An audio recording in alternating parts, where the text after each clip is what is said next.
How can we use our body weight properly? How exactly moving our body on the bike can improve our traction, cornering, braking and accelerating? How can it help us to swerve around road obstacles? And how can it help us to react faster in blind corners? This and much more we'll learn in this video.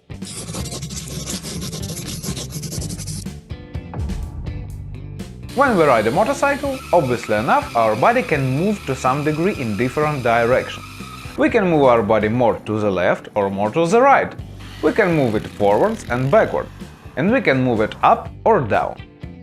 And of course, we can combine all the above. The way we move our body on the bike can have a big impact on our riding. It can be significantly improved. However, it also can go south pretty fast too, if we don't know what are we doing. So now, let's talk about how exactly our body position affects our motorcycle, one direction at a time. But before we do that, I feel obligated to mention that for common street riding, you really should start paying close attention to your body position only after you become quite good at more basic stuff. Like, you should be able to be smooth on the throttle, you should be able to brake really good, and you already should feel really relaxed and confident in corners. Okay, let's start with the most common thing, moving our body weight left and right. You probably saw how road racers hang off their bikes inside of a turn really far. Also, you maybe saw that riders who make slow-speed maneuvers do the opposite thing, called the counterbalancing. These two techniques are in a sense two sides of the same coin. By moving our body more inside the turn or moving it outside, either decreases or increases the bike lean angle for the same speed. Here is the example. Same bike, same corner, same speed, same everything. The only thing different is the body position. As you can see, when I move my body more inside the turn, the bike itself stays a bit more vertical than when my body is in neutral position. When I move my body outside, the bike itself have to lean more for the same speed. Theoretically, the less your bike leans, the more of a spare grip you have. Therefore, the more cornering speed you can have. That's why in road racing, where every extra fraction of a second matters, everybody always moves their body inside the turn. Yes, they also use their inside knee as a feeler gauge for lean angle, and the body ends up as an extra wind drag on the inside of the turn, but the main goal of this body position is to have less lean angle, more traction, and therefore more cornering speed. It's the primary reason. Well, more traction and cornering speed sounds awesome. Everybody should start doing that, right? Maybe not so fast. There is a catch. Several, in fact. First, to be able to get more traction out of this technique, we have to be very smooth when moving on our bike. More so, all these body movements should be precisely timed.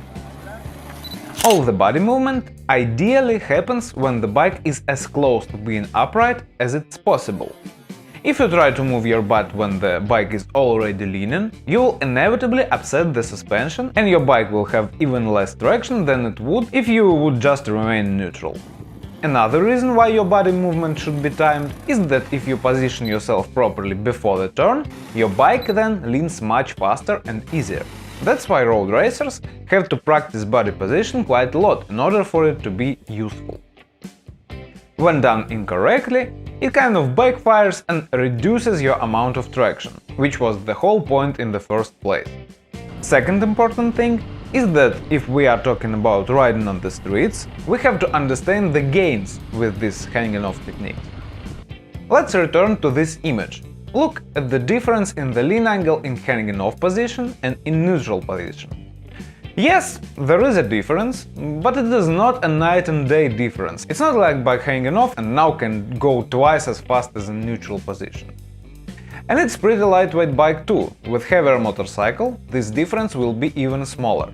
By hanging off the bike, we can go like 15% faster, which is really significant for lap times, but on public roads it doesn't really matter if you take a corner at 40 or 45 miles per hour.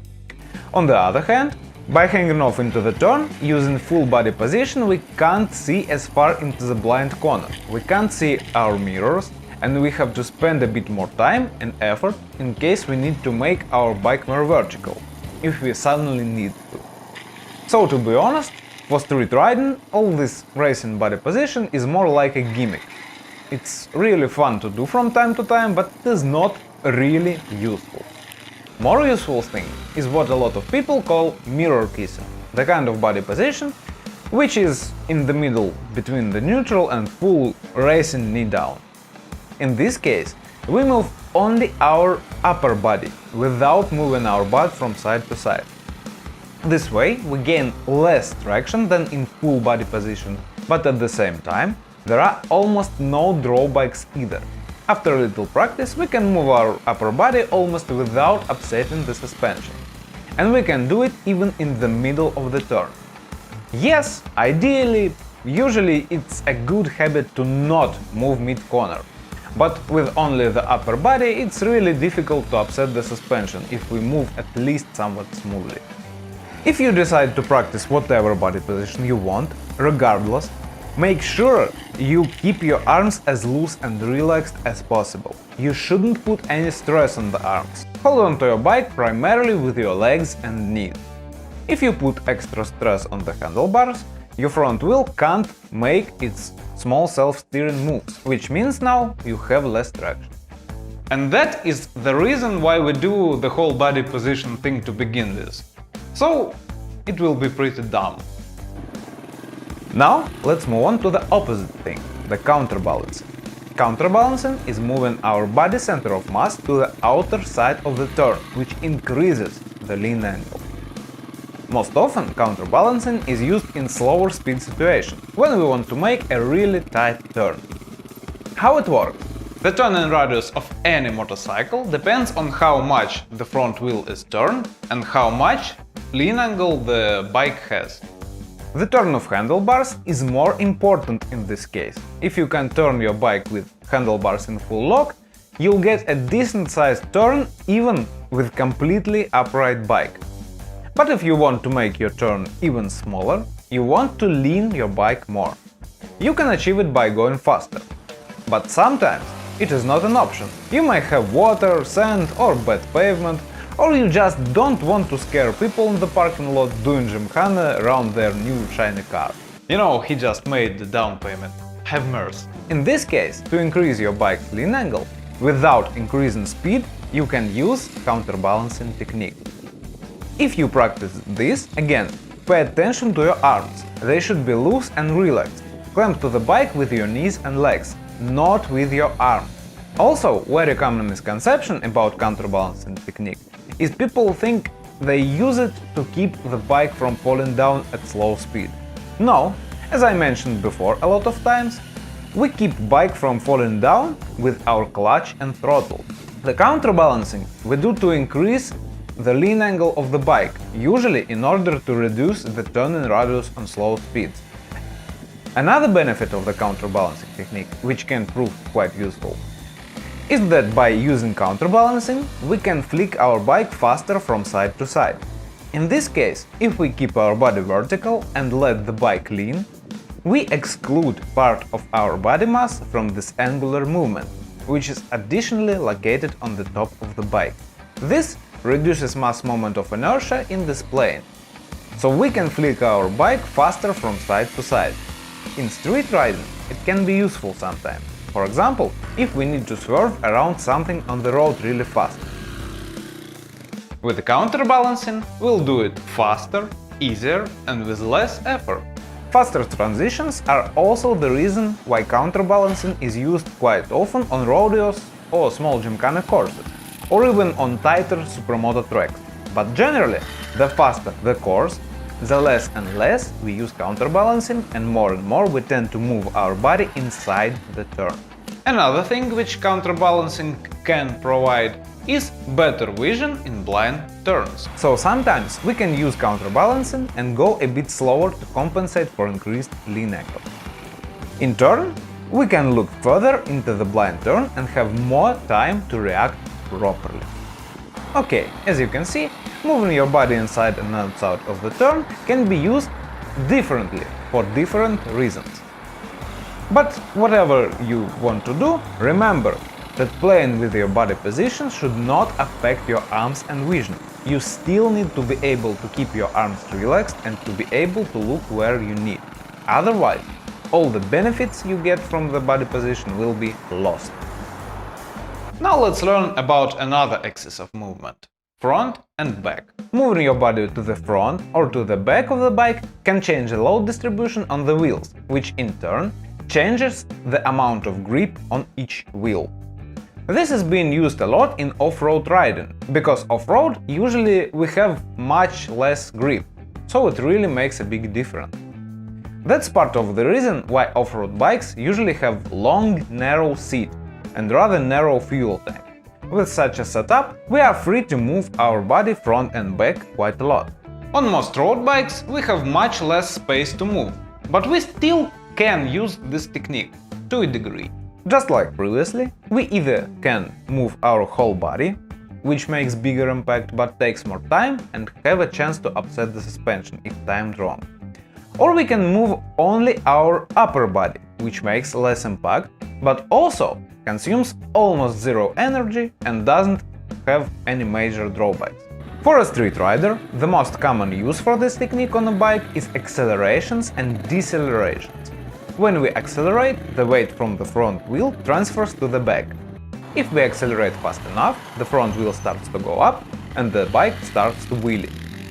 To mitigate this, we can use our body. If we lean forward, we put more load on the front tire, so our bike starts to wheelie later. So now we can accelerate a little faster. The same goes for braking too. If we want to brake a little faster, we can move our weight a bit back, for our bike to less likely make a stopping. In this case, the fastest possible braking will be at the point when rear tire just starts to go up in the air. Besides that, moving our body front and back on accelerations and decelerations can prove useful from ergonomics standpoint too. If we need to accelerate really fast, if we lean forward just a moment before acceleration, now we can easily twist our throttle fully open, without twisting the wrist too much and putting additional stress on our arms, and therefore avoiding parasitic steering. Plus, if we lean forward like this on the acceleration, our body takes much less energy to fight the accelerating reactive forces. Again, the same goes for braking too. On braking, we can pull back like this. Notice how arms change their position.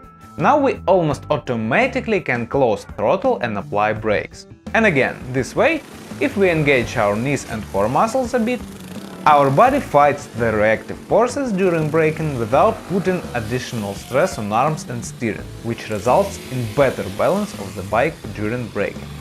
I personally find this technique very useful for street riding, even more useful than the whole leaning counter leaning act. But that's just my opinion. Try how it works for yourself. And another topic which we'll cover today is up and down motion, standing up on our pegs. Again, riding in a stand-up position is more of an off-road skill, but in street riding it also can prove useful sometimes, especially if you like to ride bumpy roads or jump speed bumps occasionally. When we stand up on a bumpy road, we suspend our body on our legs, so now the mass of our body, in a sense, becomes excluded from up and down motion. Our bike jumps up and down, but our body now isn't jumping, it just goes forward instead. This makes the job of our suspension massively easier. And since the primary job of motorcycle suspension is to keep the tires in contact with the road, providing us with traction, we have now better traction, so now we can turn, accelerate and brake more if we need it. And also this way our brain gets shaken less, which is a good bonus. Riding in a stand-up position also gives us an improved vision benefit. We can see further and we can see the road surface imperfection with greater depth, which is again very useful in bad road situations. Now, two important basics about riding in a stand-up position. First, The whole goal of this is to disengage our body weight from the rest of the bike. This means our legs and arms should not be completely straight and locked as we stand up. Our knees and elbows should be bent, allowing us to move our body independently from our bike. Second important thing is that we, again, as always, should not put any stress on the handlebars, so we have to drop the idea of clamping to our bike with our hands. Instead, we should use our feet and knees. We can press our feet against the bike, and additionally, we can wedge our knees against the tank. This usually really improves control over the bike without putting any stress on arms. Off-road bikes usually are equipped with serrated foot pegs like this, which under our body weight dig into our boots a bit and provide even more grip. But on regular street bikes, rubberized foot pegs can be pretty slippery under rainy conditions, so keep that in mind. And one last thing about standing up is that we can also recruit the gravity to help us by actively moving our body. For example, if we need to accelerate, we can move our body forward, or we can move it back when we need to brake. Off-road or dual sport bikes are better suited for this kind of stuff due to higher handlebars. Street bikes put rider in a bit of an awkward position. On the other hand, on street bikes standing up usually is not required for any long period of time. Usually it is used briefly in case we need to jump over some speed bump or ride over a pothole or other things of that nature. So really, low handlebars are not that much of a problem. On street bikes we still can use this technique from time to time. Please like, share and subscribe if you like this video. Thank you for watching and have a nice day. Bye.